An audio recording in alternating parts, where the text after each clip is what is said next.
Thank you, Mr. President. I so agree with the comments that the senator from Wyoming was just making, and I hear them repeated every day in Tennessee by my constituents. And I will tell you, Mr. President, I want to thank my colleagues who have asked me this week how Tennessee is doing. You know, we had another terrible storm. It was our third this year. We've had 2 tornadoes. And we had lots of power outages and damage in trees that were down in Middle Tennessee. And the tornadoes, the storm on Sunday evening, and COVID is a lot for anybody to handle.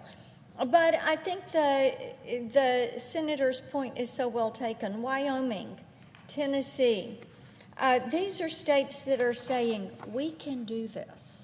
We're going to use the resources that are there for us because, yes, we want to get back to work and we want to get back to normal. Now, what is normal is a question, and the right question for people to be asking, because what is it going to look like? And how is that daily routine going to be reshaped? And how do we give up these worries that we have about health and wellness and safety and protection for ourselves, our family, our employers, our employees, healthcare workers? All of this goes into the shape of a new routine for the day, the things you worry about, the things that you're focused on, and about your jobs, about businesses, about the future.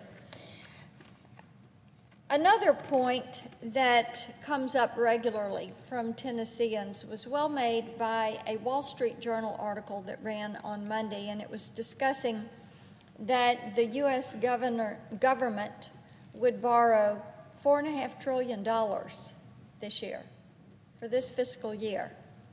Now, that is something that I think legitimately could be added to the worry list for those of us who are fiscal conservatives, and we're looking at $25 trillion in debt.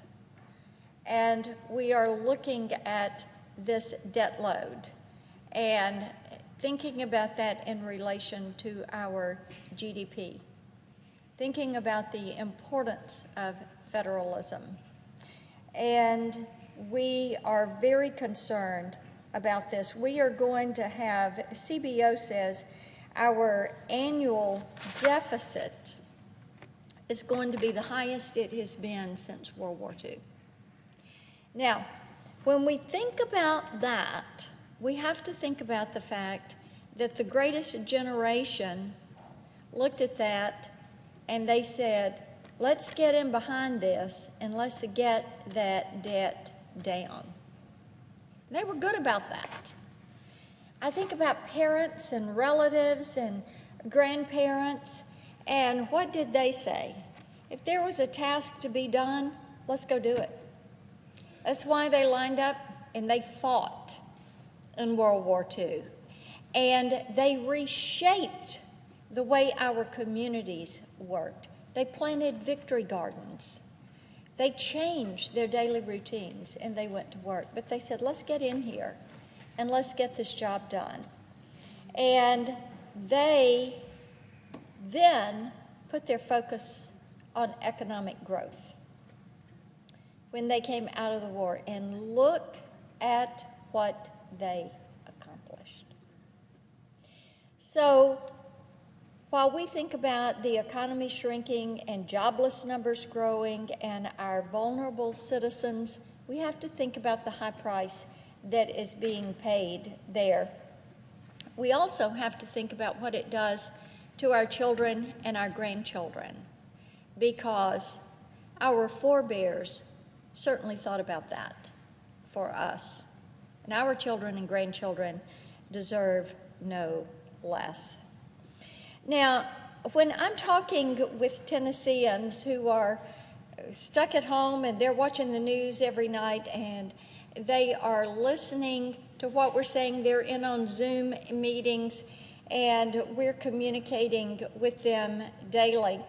they have a tendency to say, how did we get here with a situation that is this bad that occurred this quickly? Should we not have seen this coming? In February, we had some of the best numbers we've ever had economically. And now you look at what has happened in this short transition. And what they will ask is, what kind of breakdown took place in our international order that could have allowed COVID-19 to spread beyond China's borders and into our neighborhoods and into our communities? And I have to tell you, they are upset about this. They are angry that lives have been disrupted. I had a call from a lady who has high school children, and she said, you know, Marsha, I've got to tell you, I went to the grocery store and I looked at where every product was made before I put it in my cart. The reason she is checking where products are made, she said, I'm so angry with China. I'm angry with the lies, the deceit, the lack of information. I'm angry that lives have been lost and livelihoods have been lost. And I'm angry that my children have missed class days, field days, school sports, graduations, proms, summer camps, summer jobs. It's a season of their life that they're not going to recover.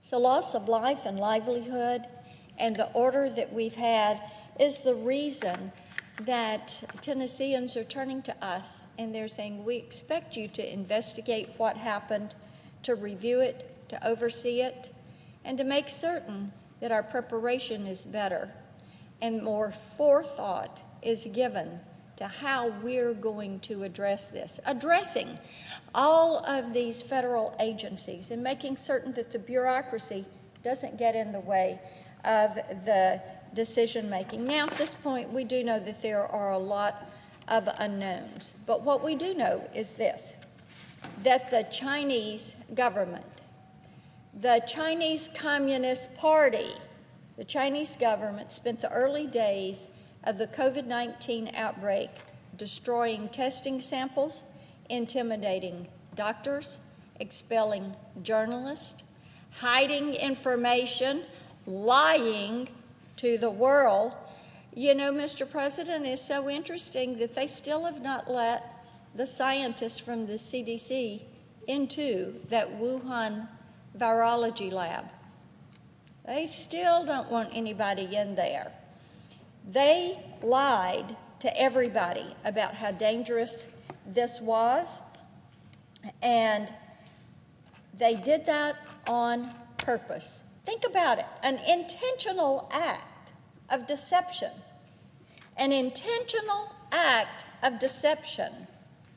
Repeated acts by the Chinese Communist Party to hide something that was an outbreak and try to keep it from the world. This seems inconceivable that a permanent member of the UN Security Council and a former and likely future member of the Human Rights Council would be so careless with the lives and livelihoods of billions of people. But they did it. But if you consider their track record, it does start to make sense, because China is not a new problem. It is just a newly recognized problem, and I fear America has forgotten the lessons we learned as we watched the communist dogma burn its way through Eastern Europe, Russia, and Asia, twisting the minds of ambitious men who leveraged political mass murder as a messaging tool, killing tens of millions of innocent people in the process. During the Cold War, the divide between the Soviet bloc and the West was pretty clear. We could see that alignment with the Soviets, see that that would derail our global fight for democracy. We also caught glimpses of Mao's China, where upwards of 30 million people died of starvation, disease, and directly at the hands of party officials. Not an appreciation for the sanctity of life. One of our first principles and tenets. Today, the Chinese Communist Party is still following that Soviet playbook, and it's time for the world to remember what that means before time runs out. Although Xi Jinping and the CCP have modernized their methods, they're all about cyber, they're all about technology. Here's what we have to remember. Their philosophy and their goals are exactly the same. They want to dominate the world, militarily, economically, politically. They are wanting domination, and they will step over and run over whatever gets in their way. What we have to do is to remember that China is capable of funneling mass amounts of cash, equipment, and physical support to developing countries. They're doing it all in exchange for loyalty to the Chinese Communist Party's agenda. For example, debt diplomacy schemes, that's their new thing.